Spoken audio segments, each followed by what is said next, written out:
Hello and welcome to another edition of 4 Minutes on Friday. If you know me on a kind of a personal level, you know that I am a big Seinfeld fan. One of the running kind of gags on that show is the narcissistic, kind of self-involved nature of the four main characters, and really several of the other characters that show up as well, but certainly with the four main characters. And I was thinking about that in reference to one of the episodes. Jerry breaks up with a girl because she eats her peas one at a time. It is a hilarious scene. Him describing this, why he broke up with this girl, and it's in the context of a larger conversation about how childish he in particular in that scene is, but how childish they all are. And it got me kind of thinking about something. I think sometimes we allow the particularities of another to irritate us, so much so that it affects the relationship. So in that particular scene, the fact that she eats her peas one at a time probably shouldn't matter to Jerry at all. It shouldn't be the kind of thing that would cause him to break up with her, and yet it is. And the scene is played out as humor, of course, and it is extraordinarily funny. The problem is that it is a reflection of real life for so many of us. We kind of accentuate the irritating little pieces of other people, their idiosyncrasies, their little oddities that they do that aren't really a very big deal. And we allow those to become, well, that's why I don't like him. That's why she and I aren't together anymore.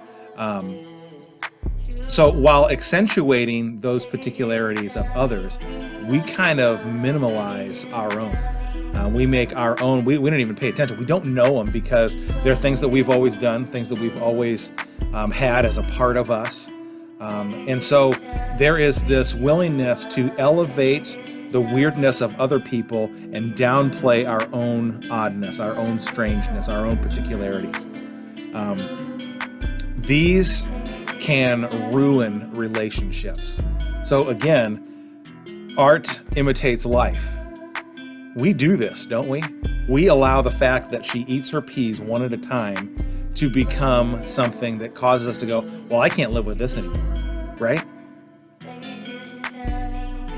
Don't let this particularities of other people dominate your thoughts and your relationship status, whether they be friendships or romantic relationships. We have to be willing to see a larger picture in the people that we're in relationship with, because, and again, I am a believer in God. I am a follower, a Christ follower, one who puts my faith in all of things of life into my relationship with God. Everything flows through that lens. So with that comes this realization for me that God did not create us to live alone. He created us to live in community. He created us to live with one another, and more importantly, with Him.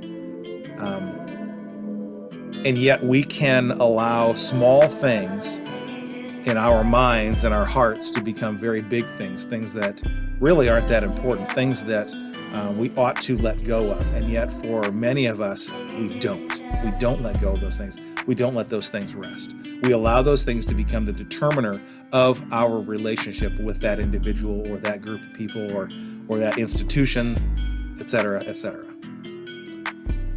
So don't allow the particularities of another become the defining factor of your relationship.